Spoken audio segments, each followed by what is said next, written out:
everyone, today I will talk about infection prevention and why is it important for healthcare workers, especially nurses. As nurses, we are always in close contact with patients. Because of this, we are at risk of getting infections, and we can also pass infections to our patients if we are not careful.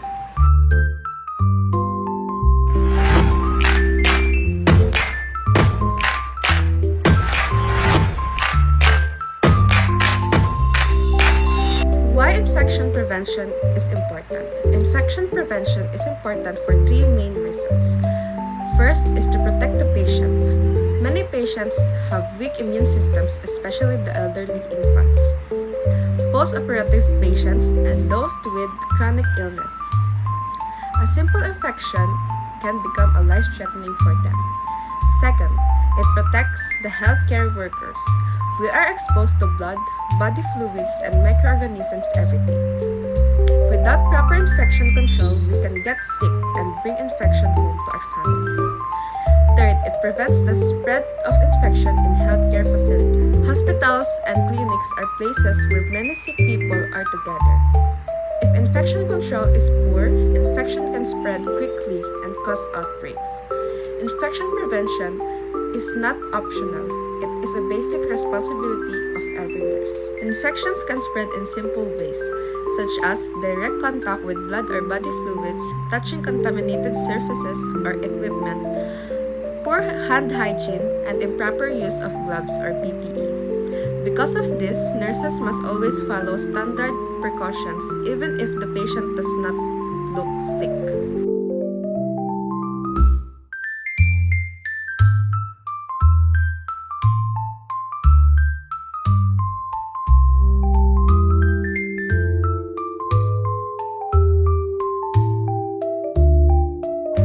Hand hygiene is the most effective way to prevent infection.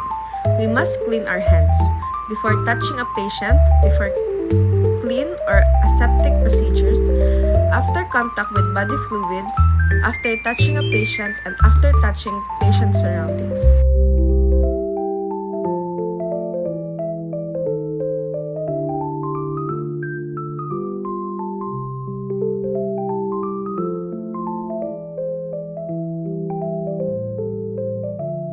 Proper hand washing.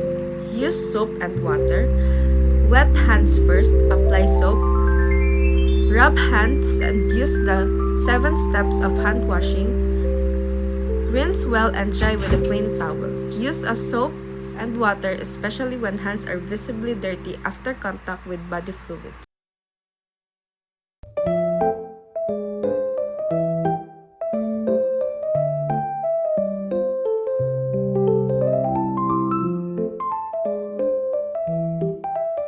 Alcohol-based hand rub.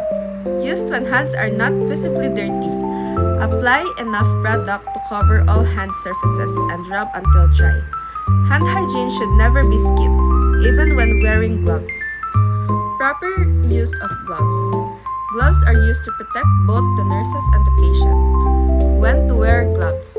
When touching blood or body fluids during procedure, when touching non-intact skin or mucous membranes, and when handling contaminated equipments. Important rules about gloves. Wash hands before and after using gloves. Use 1 pair per patient. Do not reuse gloves. Change gloves if torn or contaminated, and never touch clean areas with dirty gloves. Gloves do not replace hand washing. They are only an additional protection.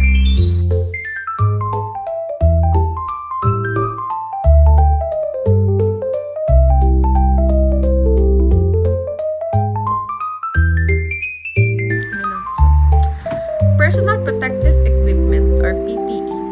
PPE includes gloves, masks, gowns, and face shields or goggles. PPE creates a barrier between the nurse and microorganisms. When to use PPE? Risk of contact with blood or body fluids during isolation procedures and when caring for patients with infectious disease. Proper use of PPE. Put on PPE before patient contact. Remove PPE after patient care. Do not touch the front of used PPE.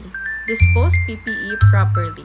and perform hand hygiene after removal. Incorrect removal of PPE can cause contamination, so nurses must follow the correct steps.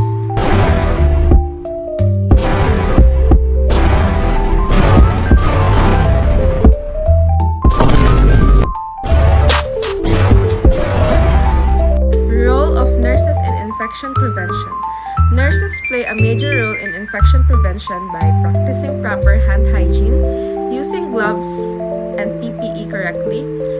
Role of nurses in infection prevention. Nurses play a major role in infection prevention by practicing proper hand hygiene, using gloves and PPE correctly, cleaning and disinfecting equipments, educating patients and families, and following hospital infection control policies. Every action matters. Small mistakes can lead to serious infections. In conclusion, infection prevention is a basic and essential part of nursing care. By washing our hands properly, using gloves correctly, and wearing PPE when needed, we can protect our patients, ourselves, our families, our health. We can protect our patients, ourselves, our families, our healthcare facilities. Infection prevention saves lives. As nurses, prevention starts with us.